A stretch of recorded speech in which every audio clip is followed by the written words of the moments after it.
Whether or not you're a fan, Hans Zimmer is one of the absolute top film composers, but he has a very different approach to film composition than, say, someone like John Williams or Howard Shore or Klaus Badelt, because Hans Zimmer tends to have extremely simple harmonies.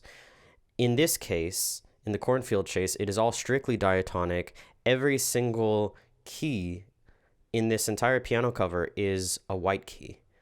There's no black keys in it, meaning there's no chromaticism. It all stays within the confines of, in this case, A minor, natural minor scale, the Aeolian mode. Of course, being an arrangement, it takes away a lot of what happens in the movie. But in the movie, you have this general theme.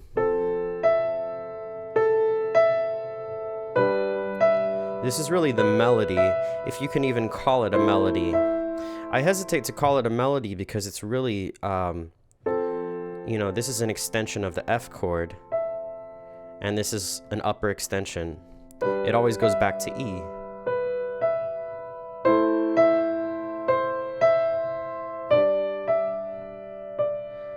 So it's this symmetrical pattern that's like a palindrome of itself. It goes... This is really the chord structure: F major, G major, A minor, G major, F major. So with these chords, it's missing the F and the G.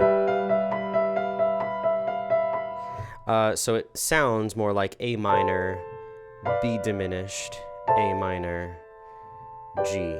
Now, the process of using a very simple chord structure can be seen in some of his other movies. Inception, for instance, which became extremely famous.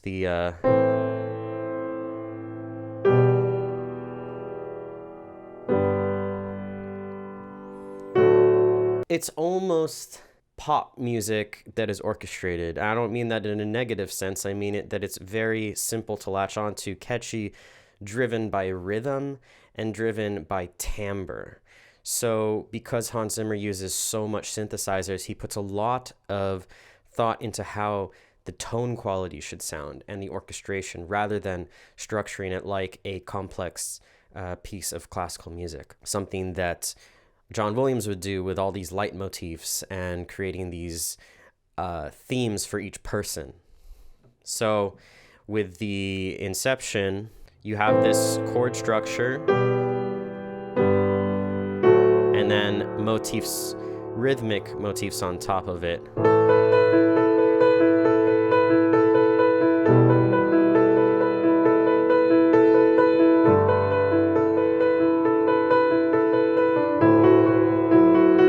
Interstellar, you hear this theme throughout. And in the movie, he's doing different things on top of it to create tension. So like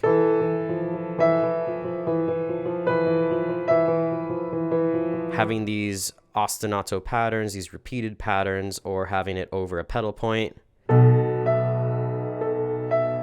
Different bass notes.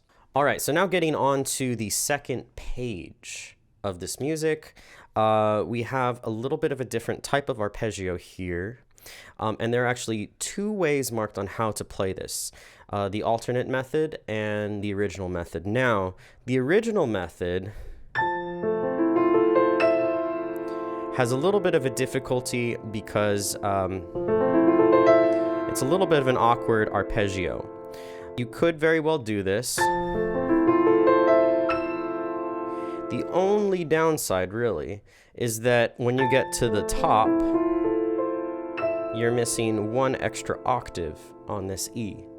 So I'd say it's a good idea to be able to play it both ways. The fingering that I choose to use for this is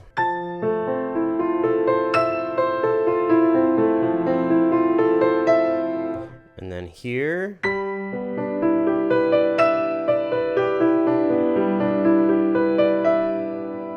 Now there's a little bit of a change in 12 and 13 because you stay for a couple of measures on the same chord without changing.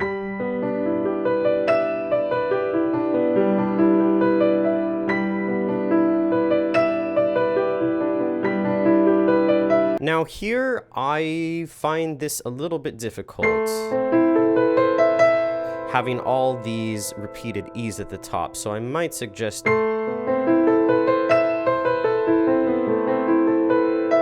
so the only real difference now is having to cross over in the left hand. You get that extra bit of arpeggio. So at the end, you should get something like this.